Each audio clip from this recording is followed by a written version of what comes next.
Hello नमस्ते, कसे आहात? तर माझ्या व्हिडिओमध्ये माझ्या सगळ्या गोड ताईंचं, दादांचं, काका काकूंचं, तसेच जे बुजुर्ग आहेत, जे आजोबा आजी आहेत त्यांचं, तसेच जे चिमुकले आहेत माझे व्हिडिओ बघतात, तर सर्वांचं माझ्या चॅनलमध्ये तसेच माझ्या या व्हिडिओमध्ये सर्वांचं मी स्वागत करते। आणि तुम्ही सगळे माझे व्हिडिओ बघत आहात तर मला खूपच मनापासून आनंद होत आहे की तुम्ही सगळे व्हिडिओ बघतात, कारण की एक व्हिडिओ बनवण्यासाठी खूपच मेहनत लागते, कष्ट लागतात तुम्हाला माहीत आहेत।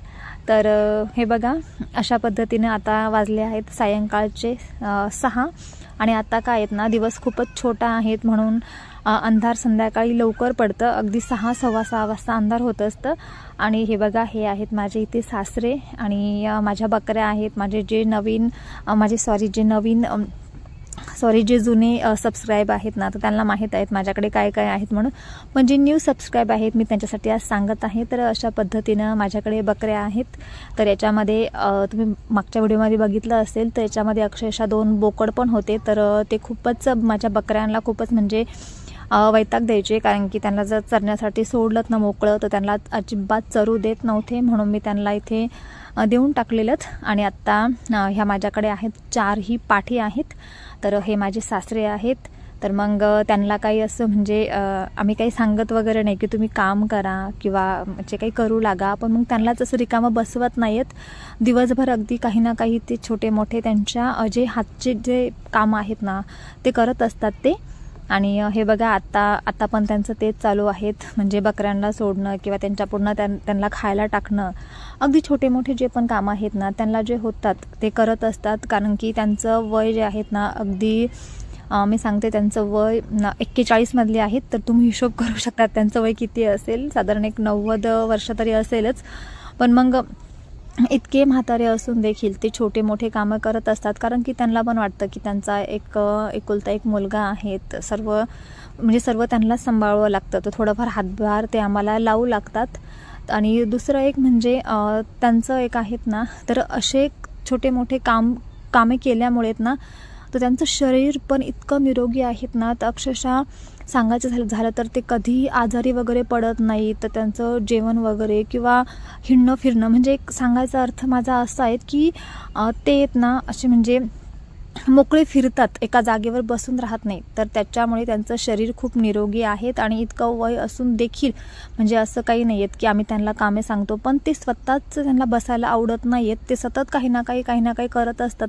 किंवा मग कामे जरी नसले ना तरी मग इकडे तिकडे चक्कर मारणं, आमच्या शेतामध्ये जाणं किंवा गावात चक्कर मारणं, गावात तर ऑलरेडी सकाळी त्यांचा चक्कर असतोच, पण मग हे छोटे मोठे कामे पण मग ते करू लागतात। आणि हे बघा, आज आहेत ना अक्षरशः गोठा झाडण्यासाठी वेळच भेटला नाही, कारण की आज थोडंसं आम्ही बाहेर गेलो होतो आणि दुपारी माझ्या मिस्टरांना सेकंड शिफ्ट होती म्हणून ते पण दुपारी ड्युटीवर गेले। तर मी पण थोडी कामात होते म्हणून काही साप वगैरे केला नाही, माझा जो गोट फार्म आहे तो।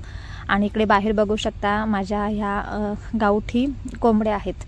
आणि दुसरं एक, माझे व्हिडिओ बहुतेक जण बघणारे जे आहेत ना, जे माझे रिलेटिव्ज आहेत ना, त्यांच्यासाठी पण म्हणजे कोणी मला बोलत पण असेल की इतकी शिकलेली वगैरे तर काय हे करत आहेत, पण मग माझं एक आहे, माझ्या मनाला हे आवडतं, माझ्या बुद्धीला हे आवडतं, माझा हा एक छंद आहे, मला खूप सुख वाटतं, समाधान वाटतं ह्या प्राण्यांना सांभाळून, तर मी ते करत आहेत। तर कोणाची मला याच्यामध्ये अजिबात कसलीच लाज नाही आहेत किंवा मला कोणी काय बोलेल, माझ्याबद्दल काय बोलेल। अक्षरशः एक सांगायचं झालं तर माझं MCOM झालेलं आहे, तर मी इतकं सगळं करते। तर माझं एक आहे, आपल्या मनाला जे पटत आहेत ना तर तसं आपण करावं, त्याच्यासाठी मग कोणी आपल्याला समोरचं काय बोलणार आहेत याचा विचार बिलकुल करू नयेत। तर मला जसं वाटतंय मी तसं करत आहेत आणि खूपच छान आहे। त्याच्यामध्ये काय होतं की अगदी आपला पण दिवसभराचा जो वेळ आहे ना, तो वेळ एकदम मस्तपैकी जातो। आणि दुसरं एक आहे, काम केल्यामुळे जेवण पण भरपूर जातं आणि आपलं शरीर पण निरोगी असतं, हे माझं एक मत आहे। आणि अगदी आपण किती पण शिकलेलो असो, आणि दुसरं म्हणजे नोकरी करायचा प्रश्न आला तर नोकरी करायचं म्हटलं तर नोकरीला आपण 12 घंटे दुसऱ्याच्या हाताखाली काम करावं लागतं। तसं हे आहेत ना, माझे हे छोटे बिझनेस आहेत ना, तर याच्यामध्ये कोणाच्या हाताखाली काम करायची गरज नाही आहे। मला वाटलं तेव्हा मी काम करू शकते, अगदी सकाळी संध्याकाळी असे दोन्ही वेळ थोड्या वेळ काम करावं लागतं। आणि तुम्ही बघू शकता माझ्या ह्या कोंबड्या पण आहेत ना. अगदी आत्ता एक उदाहरण जर धरलं तर मी रोजची 10 ते 12 माझ्या कोंबड्यांपासून अंडे घेत आहेत. कारण की आता थोड्याच कोंबड्या आहे, साधारण एक 30-40 कोंबड्या असेल माझ्याकडे. तर त्यांच्यापासून मी रोजची 10 ते 12 अंडी घेत आहेत. म्हणजे मला दिवसाला 100 किंवा 120 रुपये मला दिवसाला इथे भेटतात हे कोंबड्यांपासून फक्त. बाकीचा हिशोब मी तुम्हाला सांगितलाच नाही आहे. तर मग तुम्ही सांगा, एक गृहिणी आपल्या शेतीबरोबर आपले जी घरातलेही छोटे मोठे शेतीबरोबर हे जर छोटे उद्योग जर गृहिणीने केलेत ना तर अगदी चांगले आहेत. तर माझं पण एक मत आहे, ज्या पण गृहिणी आहेत ज्यांच्या घरापाशी व्यवस्थित अशी मोकळी जागा आहेत, शेत आहेत, तर शेतामध्ये हे छोटे मोठे उद्योग ते करू शकतात. जसं बकरी पालन झालं किंवा कोंबडी पालन, गाई पालन तर हे थोडेसे जास्त म्हणजे जास्त मोठंच असतं. पण तरी पण मी गाई पालन स्वतः एकटी करत आहेत. माझे मिस्टर अगदी सकाळी ड्युटीवर जर गेले ना तर त्यांच्यानंतर मी संध्याकाळचं सर्व माझ्या गायींचं आवरते, एकटीच आवरते. अगदी दूध काढेपासनं कुटी करेपासनं सर्व काम मी माझी करत असते. आणि मला खरंच छान वाटतं ही कामे करून. आणि हे बघा, आत्ता बकऱ्या ज्या आहेत ना, बकऱ्या मी इथे आतमध्ये बांधलेल्या आहेत. तर माझा हा जो गोट फार्म आहे ना थोडासा असा सुना वाटत आहेत. कारण की माझे जे बोकड होते ना ते बोकड खूप मोठे होते. तुम्ही मागच्या व्हिडिओमध्ये जाऊन बघू शकता. तर त्यांना देऊन टाकल्यामुळे मला ना थोडंसं असं खाली वाटत आहेत माझ्या गोठ्यामध्ये. आणि इकडे बघा, ह्या ज्या कोंबड्या आहेत ना त्या गायींना मी ढेप भिजत घातली आहेत ना. म्हणजे माझी एक जी गाय आहेत ना ती आता ताजी जनलेली आहेत, तर तिच्यासाठी इथे ढेप भिजत घातली आहेत मी. 2-3 प्रकारचे इथे खाद्य टाकून पाण्यामध्ये भिजू घातलं आहेत. आणि ते खाद्य आहेत ना कोंबड्या खायचं काम करतात, कारण की त्यांना खूप आवडतं हे खाण्यासाठी. तर हे बघा सर्व इथे खात आहेत. आणि आता संध्याकाळची वेळ झाली आहेत ना, म्हणून आपोआपच सर्व ज्या कोंबड्या आहेत ना त्या आतमध्ये येतात. म्हणजे असं मी एक ऐकलेलं आहे की ज्या कोंबड्या आहेत ना तर कोंबड्यांना अक्षरशः संध्याकाळच्या वेळेस जेव्हा अंधार पडतात ना तर अंधारामध्ये त्यांना काहीही दिसत नसतं, म्हणजे त्या आंधळ्या होऊन जातात. तर खरंच हे खरं आहेत, कारण की संध्याकाळची वेळ झाली ना त्या आपोआपच त्यांच्या खुराड्यामध्ये किंवा मग इथे पिंजरा केलेला आहेत ना तर ह्या पिंजऱ्यामध्ये आपोआप जाऊन बसतात. किंवा मग जिथे प्रकाश आहेत ना तर प्रकाशाच्या ठिकाणी त्या येऊन बसतात. तर बाहेर पण अक्षरशः काही पण ज्या जुन्या काळामध्ये ज्या कोंबड्या आहेत ना गावठी, त्या झाडावरती जाऊन बसायच्या, अशा उंच झाडावर जाऊन बसायच्या. तर तिथे जाऊन बसायच्या, पण मग त्यांना त्या जागेवरून हलता येत नव्हतं. रात्रभर त्याच जागेवर बसून राहायच्या. आणि एखादा शत्रू जरी आलात ना तर त्यांना पकडून तो घेऊन जायचा, कारण की त्यांना संध्याकाळचं दिसत नसतं. आणि त्याच्यामुळे सर्व कोंबड्या ज्या आहेत ना त्या आतमध्ये आल्या आहेत मध्ये बसण्यासाठी. आणि छोटे जे पिल्लं आहेत, हे साधारण एक तलंगी आहेत, ह्या पण छोटे पिल्लं, ते साधारण 1-2 महिन्याचे झाले आहेत. तर ते पण आले आहेत मध्ये बसण्यासाठी. पण मग मोठ्या कोंबड्यांना ते घाबरत आहेत. म्हणजे आता होणार काय आहे, ज्या छोट्या कोंबड्या आहेत ना त्यामध्ये पिंजऱ्यामध्ये जाऊन बसणार आहेत. आणि मग त्याच्यानंतर जे छोटे पिल्लं आणि त्यांची आई आहेत ना त्या आतमध्ये येणार आहेत. तर हे बघा, अशा पद्धतीचं त्यांचं इथे चाललं आहे. हे रोजचं असतं, पण आज मी स्पेशली थोडासा व्हिडिओ शूट करून तुम्हाला दाखवत आहेत की रोजची माझ्या कोंबड्यांची कसरत कशी असते ते. तर अशाच पद्धतीनं त्यांची कसरत चालू असते. आणि आत्ता काय आहेत ना, हिवाळ्याचे दिवस आहेत ना, म्हणून खूप जास्त अंड्यांची मागणी आहेत. अक्षरशः माझ्या इथे खूप असं गिऱ्हाईक येत असतात अंडे घेण्यासाठी. पण मग ह्या गावठी कोंबड्या आहेत त्यांचं काय असतं की त्या खुडूक होत असतात. तर कधी कमी जास्त असे अंडे निघतात रोजचे, पण तरी पण 100 तरी पण 10-12 असे रोजचे अंडे ते मला देतातच. कारण की त्यांचं काय होतं, 12-13 अंडे दिले की खुडूक होतात, किंवा त्यांचं खुडूक मोडावं पण लागतं मग नंतर. आणि नंतर मग नसल मोडायचं तर त्यांच्याकडे अंडे पण आपण ठेवून देऊ शकतो, क्योंकि त्याच्यामधून ते पिल्लं काढतात नंतर. आणि हे बघा, आता सर्व जे छोटे पिल्लं आहेत ना ते सगळं मध्ये गेले आहेत. आणि आता थोड्याच वेळात समोर तुम्हाला इथे कॅरेट दिसत आहेत, जाळी येथे. तर ह्या जाळीमध्ये सर्व हे पिल्ले आहेत ना ते बसतात. आणि मी काय करत असते, ज्या मोठ्या कोंबड्या आहेत आणि जे छोटे पिल्लं आहेत त्यांची आई आहेत, ह्या सगळ्यांना वेगळं ठेवत असते. नाहीतर काय होतं, सर्व एकत्र जर ठेवलेत ना अगदी एकामेकाला चोच मारून ना रक्त काढतात आणि खूपच म्हणजे जखमी होतात. त्याच्यामुळे यांना वेगळं ठेवणं चांगलं असतं. आणि कारण की जे मोठ्या दुसऱ्या कोंबड्या आहेत ना त्या कोंबडीच्या पिल्लांच्या आईला सहन बिलकुल करत नाही, एकामेका खूप मारामारी करतात. त्याच्यामुळे असं वेगळं ठेवते. आणि त्यांचं खूप म्हणजे त्यांची जी मेमरी आहेत ना ती फक्त 2 दिवसापुरतं आहेत. म्हणजे आपण त्यांना जर एकदा सवय जर लावलीत ना की तुम्ही ह्याच ठिकाणी बसायचं, असं फक्त एकच दिवस सवय लावावी लागते. दुसऱ्या दिवशी ते आपोआपच त्या ठिकाणी जाऊन बसतात.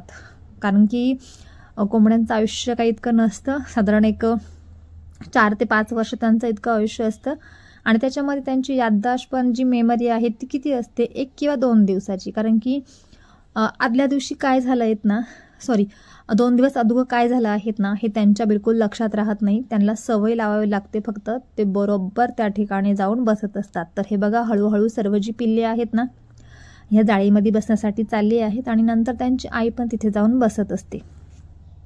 आणि माझं एकच म्हणणं आहे, म्हणजे माझे व्हिडिओ ज्या कोणी ताई किंवा जे दादा बघत असतील, जे शेतकरी आहेत किंवा शेतकरी नसतील पण, तर त्यांना मला एकच सांगायचं आहे की तुम्ही पण असे छोटा बिझनेस, म्हणजे अगदी तुम्ही तुमच्या घर बसल्या हा जो बिझनेस आहे ना, कोंबडी पालन, कुक्कुटपालन, तर तुम्ही हा करू शकतात आणि त्याच्यामध्ये खरंच खूपच नफा आहेत.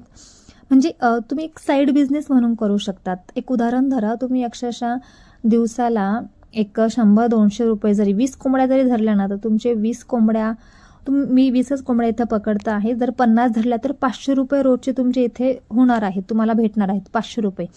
आणि त्यांचा खर्च तर काहीच नसतो, म्हणजे अगदी काहीच खर्च नसतो. अक्षरशः तुम्ही कोंबडी पालन जर म्हटलं तर असे राशनमध्ये असे मिक्स झालेले गहू किंवा मग गोडाऊन मधलेले खूप धान्य वगैरे एकत्र मिक्स झालेले अगदी 2-3 रुपये किलोने तुम्हाला ते भेटत असतात, खूप कमी रेटमध्ये. आणि दुसरं एक, तुमच्या घराजवळ कुठं मार्केट जर असेल तर त्या मार्केटमधला जो खराब फेकलेला भाजीपाला तुम्ही तो जर एखाद्या गोणीमध्ये भरून आणला आणि कोंबड्यांसमोर टाकलात ना, तर ह्या कोंबड्या अगदी चवीनं खातात. म्हणजे यांच्यावर झिरो बजेट हा कुक्कुटपालन आहे, त्यांच्यावर काहीही खर्च नाहीत. हां, थोडं मोठं आपल्याला कष्ट होतं का तिथून जाऊन ते वस्तू घेऊन यायच्या, तर ते रोज पण करावं लागत नाही. अगदी तुम्ही एकदा एक 50 किलोचा मिक्स धान्याचा जर कट्टा आणलात ना, तर तुम्हाला 1 महिनाभर तरी जाईल. तर अशा पद्धतीनं तुम्ही हे कुक्कुटपालन करू शकता. ज्या बायका आहेत ना, त्यांनी करू शकता, कारण की खूप सोपं आहेत. आणि एक फक्त तुम्हाला पिंजरा करायची पण गरज नाही, बिना पिंजऱ्याचं पण होऊ शकतं. तुमच्याकडे गायींचं शेड जरी असेल ना, तर गायींच्या शेडमध्ये त्या अगदी वरती एका छोट्या लाकडावर पण बसू शकतात. कुठे पण, हे तुम्ही समोर बघत आहात तुमच्यासमोर, की लाकडावर कोंबड्या बसलेल्या आहेत, तर कुठे पण त्या बसू शकतात किंवा बाहेर सुद्धा राहू शकतात. पण बाहेर एक भीती असते, म्हणून तुम्ही जर एका शेड बनवून जर त्यांना ठेवलं ना, तर खूपच फायद्याचं आहेत. आणि दुसरं म्हणजे छोट्या जी कोंबड्याची पिल्लं आहेत ना, त्यांना एक अशा कॅरेटमध्ये वगैरे ठेवलं ना, तर काहीच भीती नाही आहेत. अगदी मुंगूस, साप, कुत्रे कसलीच भीती नाही आहेत, पण फक्त थोडंसं पॅक पाहिजे त्याच्यामुळे. आणि हा बघा, हा आहे माझा टॉमी, हा इथे बसलेला आहे मस्तपैकी भुसावर, तणसावर, कारण की हे भूस नाही आहेत, हे आहे तांदळाचं तणास बोलतो आम्ही याला. आणि हे तणास आम्ही आमच्या इथेच एका दादाचे तांदूळ काढले होते, भात झटकले होते, भात बोलतात, तर ते भाताचे हे जे तणास आहेत ना, ते गायींसाठी आम्ही इथे आणलं आहेत. आणि त्याच्यामध्ये अगदी असं गरमाई असते ना, त्याच्यामुळे इथे आमचा टॉमी जाऊन त्या गरमाईमध्ये मस्त बसला आहेत, कारण त्याला खूप छान वाटत आहेत. हे बघा, आणि त्याला उठवायचा प्रयत्न करत आहेत मी इथे, पण तो काही माझा ऐकत नाहीत. तो मस्त तिथे लोळून झोपला आहे, कारण की त्याच्यामध्ये इतकं गरम असतं ना. हे बघा, त्याला अगदी मस्त वाटत आहेत. आणि आता माझा झाला आहे गायींचे दूध काढण्याचा टाईम. आणि हे बघा, आता मी इथे एक गायी अशी सुरू करून देत आहेत दूध काढायला. आणि ही माझी गाय जी आहेत ना, तिला जणून अगदी म्हणजे 4 ते 5 दिवस झाले असेल, आणि तिच्या काशेला आहेत ना खूप जास्त सूज आहेत, खूप जास्त प्रमाणात. त्याच्यामुळे तिचं दूध मी आज हातानेच काढणार आहेत, कारण की लगेच जर दूध काढायचं मशीन जर लावलं ना, म्हणजे माझ्याकडे जे नवीन आहे त्यांना सांगते मी, माझ्याकडे दूध काढायचं मशीन आहेत, आणि त्यांना जर डायरेक्टली मशीन जर लावलं ना, तर खूपच दुखतं, कारण की कास सुजलेली आहेत. म्हणून अशी मस्त गरम पाणी केलेलं आहे मी, आणि गरम पाण्याने धुवून घेत आहेत. आणि त्याच्यानंतर इथे तांब्याने थोडं दूध काढणार आहेत, कारण की तिचं पण खूप दुखतं ना, कारण की ती नंतर पाय उचलते. त्याच्यामुळे मग मशीन न लावता मी इथे आता दूध जे आहेत ना, ते हातानेच काढत आहेत. आणि हे बघा, माझ्याकडे इतक्या सर्व गायी आहेत, मी गाई पालन पण करते, सर्व करते, मला खूपच आवडतं. आणि इकडे फार्ममध्ये मी इथे आंब्याची झाडं पण लावलेली आहेत, तुम्हाला दाखवली मी आता.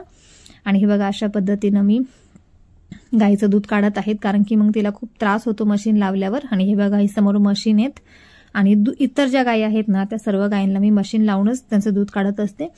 आणि पण माझ्या गोठ्यामध्ये ज्या नवीन डिलिव्हरी झालेल्या गायी आहेत ना, त्यांना मी एक साधारण 10 ते 15 दिवस दूध त्यांचा हातानेच काढत असते, त्यांना मशीन बिलकुल लावत नाही. तर अशा पद्धतीचा हा व्हिडिओ होता. कारण की आता खूप व्हिडिओ खूप शूट करू शकते, खूप काढू शकते, पण मग काय होणार आहेत ना की माझा व्हिडिओ खूप मोठा होणार आहे. त्याच्यामुळे मी आता इथेच व्हिडिओची एंडिंग करत आहेत, कारण की असेच माझे कामे रोजची आहेत ते चालूच राहणार आहेत. तर ठीक आहे, अशा पद्धतीचं. आणि दुसरं एक तुमच्या सर्वांना मला एक सांगायचं आहे की तुम्ही कोणी पण माझे जे व्हिडिओ बघत असाल आणि तुम्हाला माझ्याकडनं गाई पालनाची किंवा कोंबडी पालनाची किंवा बकरी पालनाची काही जरी माहिती असेल, म्हणजे हवी असेल, तर मला कमेंट करून विचारा. मी सर्वांची जी माहिती आहे त्याच्यावर, म्हणजे तुमचे काही प्रश्न असेल त्याच्यावर एखादा व्हिडिओ पण बनवल, किंवा मग तुमच्या प्रश्नांची छोटा प्रश्न असेल तर तुमचा कमेंट करून तुम्हाला त्या प्रश्नाचं उत्तर पण देईल. तर तुमचे काही प्रश्न असेल किंवा तुम्हाला जर सुरू करायचं असेल तर माझ्याकडनं नक्कीच तुम्ही माहिती घ्या. मी तुम्हाला अगदी व्यवस्थित असं सांगेल की तुम्ही बिझनेस करा किंवा नको करू. पण माझे एक मत आहे की तुम्ही हे बिझनेस करा, कारण की आपल्या मनाची जर इच्छा असेल ना तर माणूस काही पण करू शकतो. आणि अर्थातच हे खूपच छान बिझनेस आहेत, प्रत्येकाने केले पाहिजे. आणि प्रॉफिट पण एका नोकरीवाल्याला तर हे बिझनेस भारीच आहेत, माझं असं मत आहे. नोकरीवाल्यापेक्षा तुम्ही 2 ते 3 पट पगार कमवू शकतात ह्या बिझनेसमध्ये. आणि छान आहेत, थोडंफार कष्ट आहेत, पण कष्ट करायची ज्याच्यामध्ये ताकद आहेत ना त्यांनी करावं असं मला वाटतं. तर ठीक आहेत, आता ह्या व्हिडिओची मी इथेच